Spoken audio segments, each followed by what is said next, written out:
Hello to all friends, कसे आहात सगळे? रेडिओ MPSC गुरु ऐकताय ना?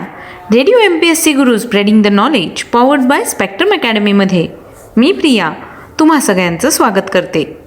चला तर मग मित्रांनो, आजच्या दिवसाची सुरुवात एक सुंदर आणि प्रेरणादायी विचार ऐकून करूया. ऐकूया आजचं विचारधन. प्रतिकूलतेतही अनुकूलता निर्माण करतो तोच खरा माणूस. तर मित्रांनो, आजच्या विचारधन या सत्रानंतर ऐकूया आजचं दिनविशेष हे सत्र.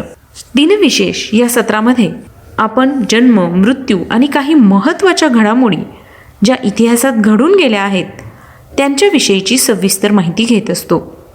अशा काही घटना ज्यांचं इतिहासात स्थान निर्माण झालं आहे. एकूणच काय तर आत्ताचा क्षण हा पुढच्या सेकंदाला इतिहास होत असतो, पण त्यातले काहीच क्षण जगाला विशेष म्हणून अजरामर होतात. जाणून घेऊया आजच्या दिवसाची विशेष गोष्ट. आजच्याच दिवशी 1970 साली ऑस्ट्रेलियन क्रिकेटपटू डॅमियन फ्लेमिंग यांचा जन्म झाला. आजच्याच दिवशी 1960 साली नामवंत वकील लक्ष्मण बळवंत तथा अण्णासाहेब भोपटकर यांचं निधन झालं. आजच्याच दिवशी 1973 मध्ये भारतीय क्रिकेटपटू सचिन तेंडुलकर यांचा जन्म झाला. सचिन तेंडुलकर हा क्रिकेट विश्वात डॉन ब्रॅडमन यांच्यानंतर जागतिक स्तरावर सर्वोत्तम मानला जाणारा माजी भारतीय क्रिकेटपटू आहे. 20 नोव्हेंबर 2009 साली त्याने कारकिर्दीतील 30,000 आंतरराष्ट्रीय धावांचा टप्पा पार केला. सचिन तेंडुलकर यांना क्रिकेटचा देव मानले जाते. आंतरराष्ट्रीय सामन्यांमध्ये शतकांचे शतक करणारा तो एकमेव क्रिकेटपटू आहे. यानंतर वळूया पुढच्या घटनेकडे. आजच्याच दिवशी 1942 साली नाट्यसंगीत गायक आणि अभिनेते मास्टर दीनानाथ मंगेशकर यांचं निधन झालं. दीनानाथ मंगेशकर हे मराठी गायक, नाट्य अभिनेते, संगीतकार होते. या गायक नटाला श्री कृ कोल्हटकरांनी मास्टर ही उपाधी बहाल केली आणि तेव्हापासून ते मास्टर दीनानाथ मंगेशकर झाले. 1914 मध्ये बालगंधर्वांनी स्वतःची गंधर्व नाटक मंडळी सुरू केल्यावर किर्लोस्कर नाटक मंडळीत दीनानाथांचा प्रवेश झाला. 1915 मध्ये ताजे वफा या हिंदी नाटकात कमलेची पहिली स्वतंत्र भूमिका त्यांनी केली. तेथे दीनानाथ 4 वर्ष होते. 1918 मध्ये त्यांनी एका ध्येयवादी, नाविन्याची आवड असलेली, साहित्यप्रेमी अशा बलवंत संगीत मंडळी नावाच्या नाटक कंपनीची स्थापना केली. त्यांचा जन्म 29 डिसेंबर 1900 रोजी झाला. आज त्यांचा स्मृतिदिन आहे. आजच्याच दिवशी 1999 साली चित्रपट कला दिग्दर्शक सुधेंद्रू रॉय यांचं निधन झालं. 1972 मध्ये चित्रकार जामिनी रॉय यांचं निधन झालं. 20व्या शतकातील आधुनिक भारतीय चित्रकार जामिनी रॉय यांच्या 130व्या जयंतीनिमित्त गुगलने त्यांना अभिवादन केलं आहे. गुगलने जामिनी रॉय यांच्या कलेतून साकारलेलं चित्राचं डूडल तयार करून त्यांच्या कार्याला सलाम केला आहे. देशाच्या सीमा ओलांडून जगाच्या कानाकोपऱ्यात पोहोचलेल्या मोजक्या भारतीय चित्रकारांमध्ये रॉय यांची गणना होते. चित्रकलेतील मोलाच्या योगदानाची दखल घेत भारत सरकारने 1955 साली जामिनी रॉय यांचा पद्मभूषण पुरस्काराने गौरव केला. पश्चिम बंगालमधील बंकुरा जिल्ह्यातील बोलियातोर नावाच्या खेड्यात जामिनी रॉय यांचा 11 एप्रिल 1887 रोजी जन्म झाला. 1930 मध्ये वयाच्या 16व्या वर्षी त्यांनी कोलकात्याच्या गव्हर्नमेंट स्कूल ऑफ आर्ट्समध्ये चित्रकलेचं शिक्षण घेण्यास सुरुवात केली. ग्रामीण जीवन जवळून पाहिलेल्या रॉय यांनी त्यांच्या चित्रांमध्येही त्याचं प्रतिबिंब पाहायला मिळालं. भारतासहित जगभरात होणाऱ्या बदलांना त्यांनी आपल्या चित्रांच्या माध्यमातून जिवंत ठेवण्याचं काम केलं. त्यांचा जन्म 11 एप्रिल 1887 रोजी झाला होता. यानंतर ऐकूया पुढची घटना. आजच्याच दिवशी 1974 साली देशभक्त तसेच हिंदी साहित्यिक रामधारी सिंह दिनकर यांचं निधन झालं. त्यांचा जन्म 23 सप्टेंबर 1908 रोजी झाला. आजच्याच दिवशी 1994 साली उद्योगपती किर्लोस्कर उद्योग समूहाचे आधारस्तंभ शंतनुराव किर्लोस्कर यांचं निधन झालं. त्यांचा जन्म 28 मे 1903 रोजी झाला. 1970 साली गांबिया हा देश प्रजासत्ताक बनले. आजच्याच दिवशी 1990 साली अंतराळात हबल ही दुर्बीण सोडण्यात आली. 1993 मध्ये इंडियन एअरलाइन्सच्या फ्लाईट 427 या दिल्लीहून श्रीनगरला जाणाऱ्या विमानाचे अतिरेक्यांनी अपहरण केले. सर्व 141 प्रवाशांची सुखरूप मुक्तता झाली होती.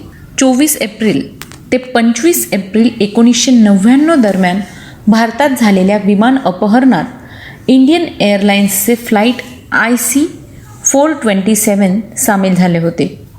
राष्ट्रीय सुरक्षा रक्षकाच्या कमांडोने अमृतसर विमानतळावरील मैदानावर भारतीय एअरलाइन्स बोईंग 737 मधील सर्व 141 अपहरणकर्त्यांना वाचवले. एका अपहरणकर्त्या मोहम्मद युसुफ शहाला विमानात प्रवेश केल्याच्या 5 मिनिटांच्या आतच ठार मारण्यात आले. त्यापूर्वी त्याने काही प्रतिक्रिया व्यक्त केली आणि एखाद्याला ओलीस ठेवले. या ऑपरेशनचे नाव ऑपरेशन अश्वमेध असे ठेवून ऑपरेशन अश्वमेध हा त्याचा कोड होता. यानंतर वळूया पुढच्या घटनेकडे. आजच्याच दिवशी 2013 साली ढाका बांगलादेशमध्ये इमारत कोसळून 1129 जणांचा बळी गेला आणि 2500 जण जखमी झाले. आजच्याच दिवशी 1968 साली मॉरिशस या देशाचा संयुक्त राष्ट्रांमध्ये प्रवेश झाला. 1967 मध्ये वेळेवर पॅराशूट न उघडल्यामुळे व्लादिमीर कोमारोव्ह हे मरण पावणारे पहिले अंतराळवीर आहेत.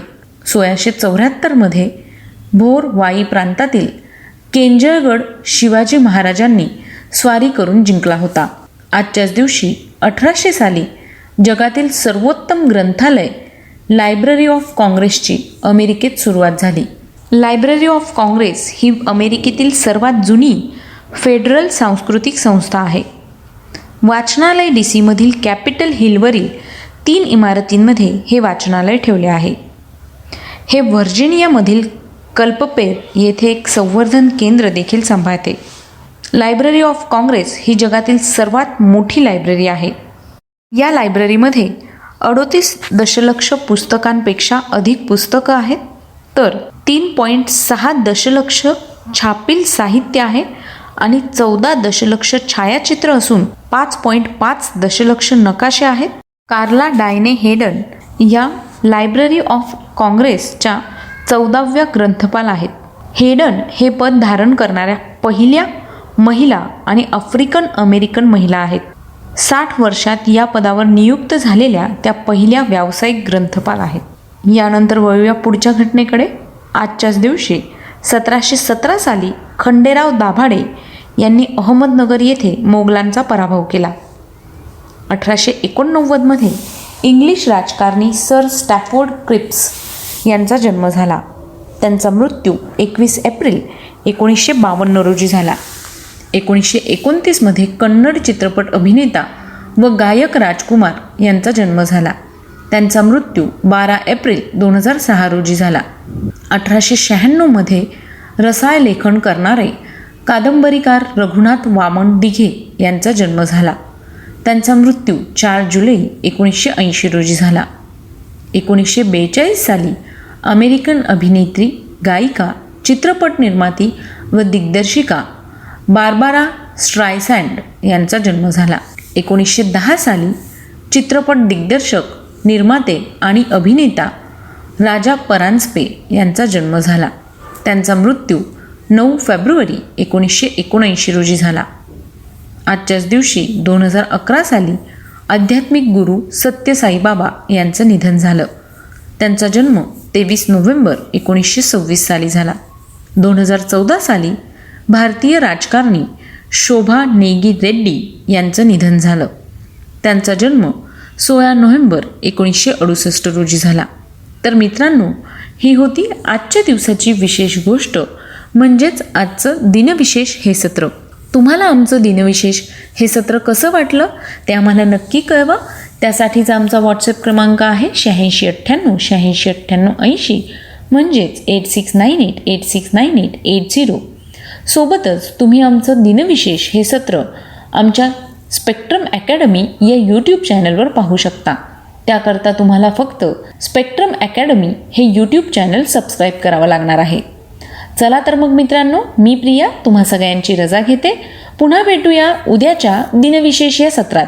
तोपर्यंत ऐकत रहा radio MPSC Guru, spreading the knowledge, powered by spectrum academy.